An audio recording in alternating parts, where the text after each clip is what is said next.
Let's now talk about and assign our unbraced lengths. But before we get into it, I first want to mention we have some written documentation on this topic, a quick 4-page document, and I highly recommend you read that in addition to watching this video to make sure you fully understand this topic. So let me first give you a quick definition of what we're doing here. We are defining the effective unbraced length, which is the product of the actual unbraced length and the effective length factor K.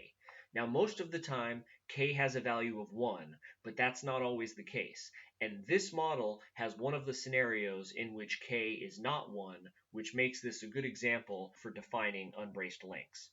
Now, to get to the unbraced lengths toolbar, we simply need to come over to the property environment, and then unbraced lengths is located at the very bottom of the property environment. I'll click on that button, and now we're ready to assign our unbraced lengths. To see this model a little more clearly, I'm going to go ahead and turn off my membrane, turn off my geodesics, and actually here, let me stop for a second. I was about to turn off my cables, but I can now see that I never actually went in and attached my bail ring that was created for me automatically when I generated my cone to my center post. So let me back up here real quickly, go to the model environment, and attach that. Let's come down here to generate. I'll do generate beam. Let's go 2 segments. And now I will just connect these from this cable running across through the center to the other cable. Right click. I selected 2 segments, so it matches it up right to the center. Do the same thing on the other side. Right click. Now I have my bail ring actually connected to my center post. And the reason that hasn't been an issue is because when I shaped this, I did cable and membrane shaping only. So it treated these beam elements as fixed. However, if I hadn't connected that, once we go into analysis, the model would crash because this isn't actually held up by anything. Now we can get back to the unbraced lengths. So let's come over here back to property, unbraced lengths. Now I will go ahead and turn off my cables as well. And now we can start assigning our unbraced lengths. So let's first look at our options here.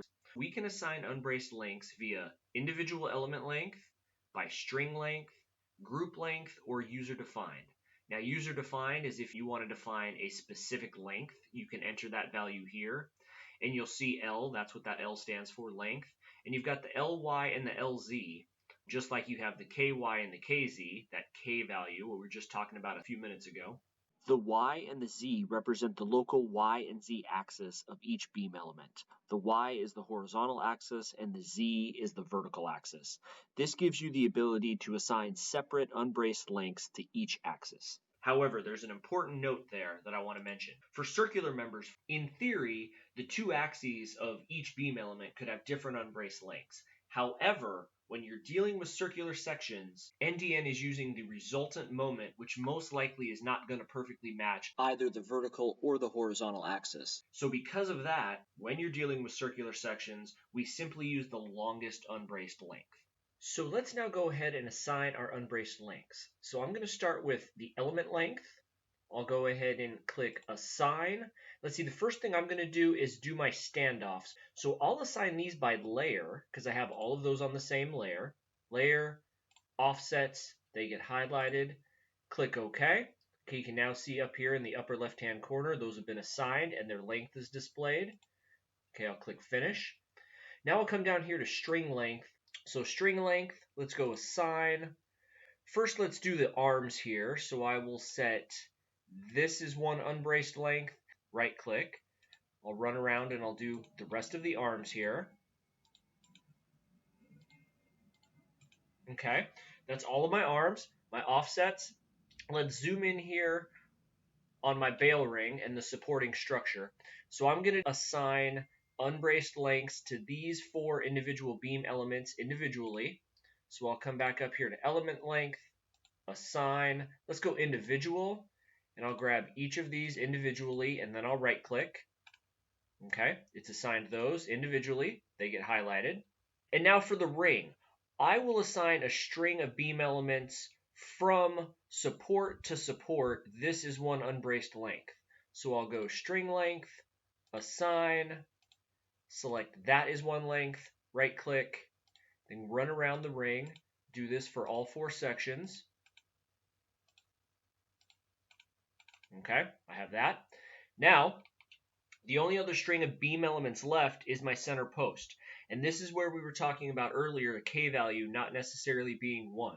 In our written documentation, you'll see that this post, just sticking straight up out of the ground, has a K value of 2. It's defined as a flagpole. So I'm going to go ahead and enter my K value. I'll just put it in here for both as 2. And then I will assign string length, assign this string length, right click, perfect. Now I have this length is twice its actual length because I have that K value 2. And now I have all of my unbraced lengths assigned for this structure. Now remember, I can just ignore these struts because strut elements do not get assigned unbraced lengths. They default to the length of the elements, so we can leave these alone. So all we need to worry about is our beam elements. I can take a quick look at those up here in the left-hand corner. Gives me all of my lengths. That all looks good. I can go ahead and click Finish.